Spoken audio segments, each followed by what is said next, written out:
Hey everybody, and welcome to the second episode of Music Detectives.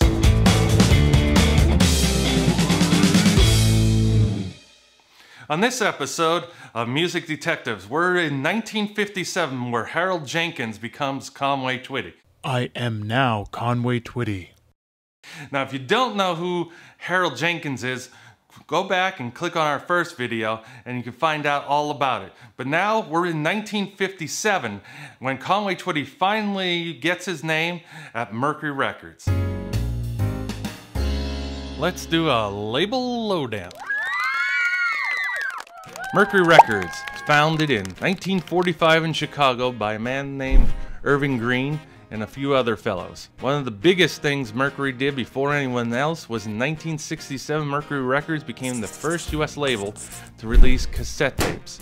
They also had two pressing plants, one was in Chicago and the other was in St. Louis, Missouri. Shelby Singleton, who we've mentioned in previous video, he now resigned from Mercury in 1966, formed his own corporation, and then in 1969 he purchased Sun Records from Sam Phillips. If you're wondering why you see the Mercury label still around today, it's because it's now currently owned by Universal Music Group. And the label is now used to refer to all of the old-time rockabilly music that Universal has in its catalog. So if you pick one up, chances are, even though it might have been recorded at Sun or Mercury, MGM, or any of those other previous labels, they all now are branded under the Mercury Records label, which again is under Universal Music Group. Now it's time for a Music Detective's detailed inspection. Well, our first Mercury record we're going to look at from 1957 is I Need Your Lovin'. Features his name Conway Twitty and the B-side Born to Sing the Blues. This 78 was the very first Conway Twitty pressing that you can find. We did release it on 45 RPM as well, but we're going to first look here at the 78. You can see the 78 has a number of 71086. You can see on the dead wax here area YBM 14917. We can see the other that the label does have March 22nd, 1957 as the date. We can see the letter A, which is the first mother or stamper that was used to press this side of the record. We also see a little etching of an M on the right. And if we look around the dead wax here, we'll also see a Roman numeral 1. On the back side, you can see they have the YBM 14918. You'll also see the one up on the right, the letter M there right at the top. And again, the letter A down in the lower corner. Again, the A stands for the first mother or stamper. The W is the first cut lacquer that they used. So that is one of the first. And the W likely in this case means the Waddell pressing plant that was in Burbank, California.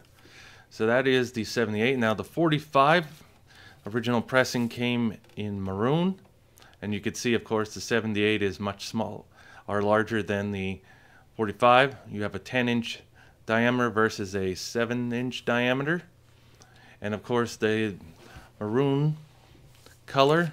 So they changed up the color a little bit, but we'll see that they actually go back to black, and then they make a few mistakes. But let's take a look at the Mercury.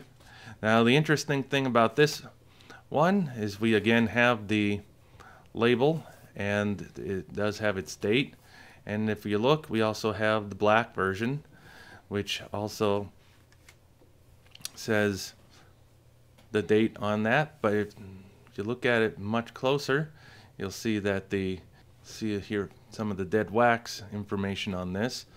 So you can see they added X45 to the number, and of course the date and the dead wax information along the side. You can see it says MS2, which again probably likely referring to the lacquer that was used, and you have the internal number for the pressing on that side there. And then at the top, if you could see that is an anvil symbol, and that anvil symbol there actually refers to the Scranton, Pennsylvania pressing plant that Capitol Records used. You can also see the Same markings on the other side, except again for that pressing plant mark that's on the A side, if you will.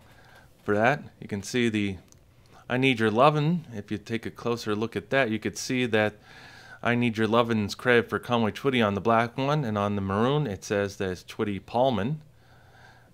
You could see they also rearranged some of the groupings of how they're laid out on the label and the font. Went to BMI's website and did a search there. You can check out my video on BMI, and you'll also find out that in fact it was Paulson and Twitty who are credited for that, not Born to Sing the Blues. So they did screw up on this black label. They reversed them. You also see the YWM 14918 etched by hand into this record. And again, it really doesn't have a pressing plant like the maroon one does listed. And again, of course, the Born to Sing the Blues is Conway Twitty, not Twitty Paulman, so they screwed up the credits. Another interesting fact is Born to Sing the Blues was also recorded at Sun Records, but that was not what was included on this. He re-recorded the song when he went to Mercury. Next, we'll just look quickly at another version of that same record, see if we see anything different. With this one, you can see they kind of wrote 2784 on there, and they also has the same markings in the dead wax area. Except this one, if you see there, has kind of a F plus sign sort of thing. If anyone knows what pressing plant or what that symbol relates to, you can let me know below in the comments. Backside again, kind of similar. So this one pretty much identical to the other, except that symbol on the back, the other side there, indicating a different pressing plant. So if you do know, please let me know. I Need Your Lovin' was then followed by Maybe Baby and Shake It Up in June 24th, 1957. You can see that the sleeve changed a little bit during those days. They had different types of sleeves, and both songs are written by Conway Twitty. If we take a look at this record a little closer, you'll see that there is the standard etching, there's the release date, and of course the title of the track. You can see there's a kind of an N1 or H1 symbol there. If anyone knows what, or an A1 it looks like it could be pressed there, meaning the lacquer or plate.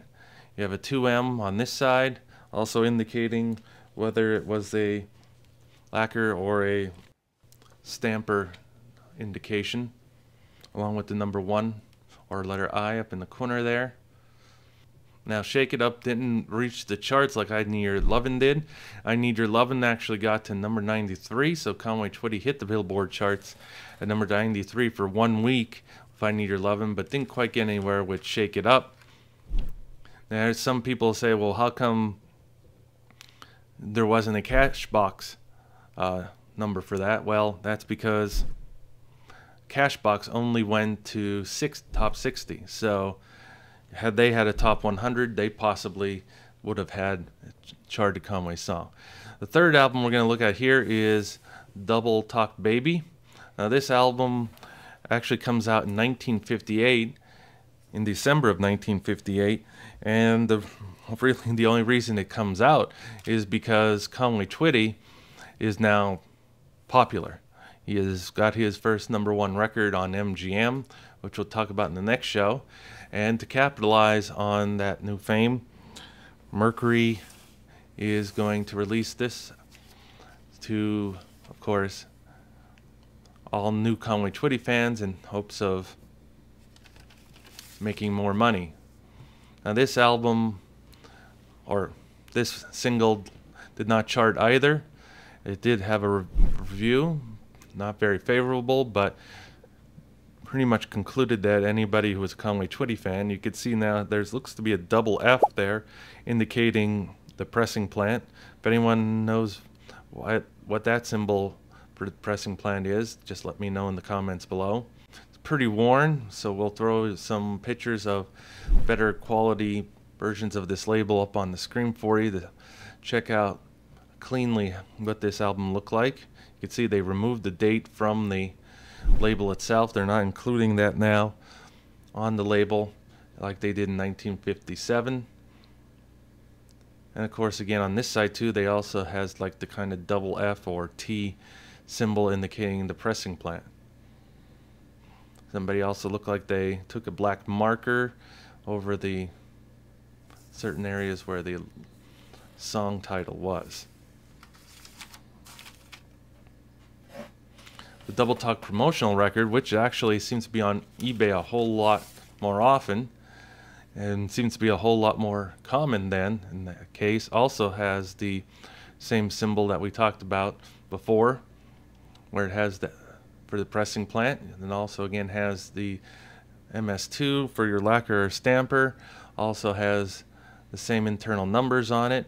Of course, the biggest thing being the label itself being white and it's saying promotional record, for broadcast only, not for sale, even though it's sold many times now on eBay. But you can see, if you do know what that pressing plant is, let me know. It's because it also was used to press the promotional records that you see on eBay. And then finally, we're going to look at an Australian version of Double Talk Baby. Hello, welcome to Australia. This koala likes Conway Twitty. Again, Conway's now getting very popular. The big thing with this sleeve is it's actually a little older. The sleeve's probably more from the 70s, 60s, late 60s, 70s, so it really doesn't match too much. But you could see here, this is Mercury Records. You could see it's from Sydney. You have Double Talk Baby, the number 45261. Esquire Mercury.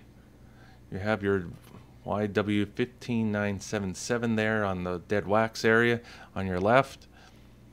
And with, as is with a lot of these internationals, they don't really have any markings in the dead wax area for what pressing plant they were made at.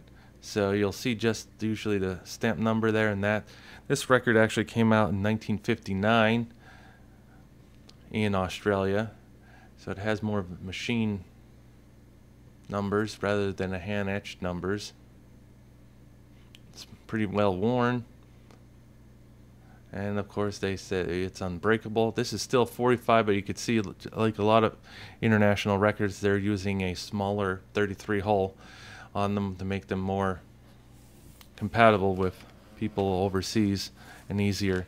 The British ones actually had one where you could remove it from the middle. That one was more permanent, where you didn't need to use a 45 adapter for the hole. Now, also to capitalize on Conway's fame, in 1960, the very first time that Mercury songs were actually put on an album comes under the Mercury Wing label.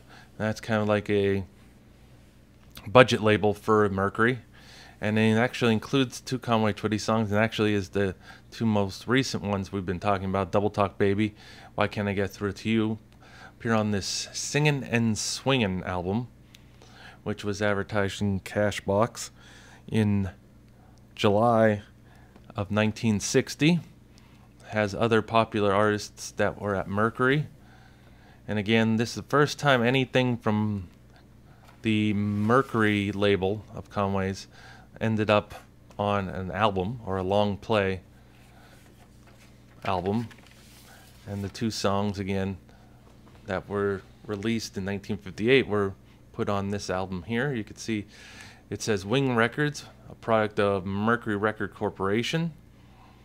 And again, it's their budget label, and you can see that they pressing there has some markings, another double F, and a, looks like an S, or a snaky looking S. And you also have your machine with your numbers on it in the dead wax area. This one looks like it's been heavily played. You have other popular artists like the Platters, Big Bopper on this album as well. And they split up 2 songs by each artist, 1 on each side.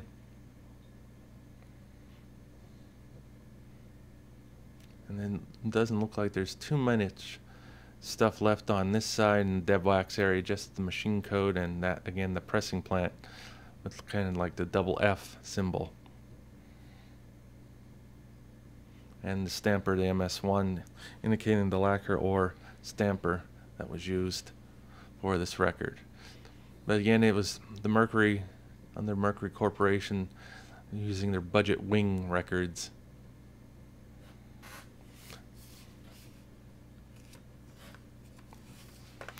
Again, it was all to capitalize on the popularity of Conway Twitty now. He's already had his greatest hits album, and Mercury is still trying to cash in on the popularity of Conway Twitty during this time. So again, they released their Singin' and Swingin' album. Take it here. And finally, what we're going to look at is his Shake It Up album here, just briefly. And this is where all his Mercury Records sessions finally end up on an album together. Now, it's much later. This album was released in 1973, 72, 73. And you can see it has a whole little rundown of the whole biography and history of Conway Twitty during his rock and roll years, up to how he gets into country music. You'll see the album has 8 songs. Now, up to this point, we've only seen 6 of them. So 2 that were previously unreleased that were recorded at Mercury end up on this album.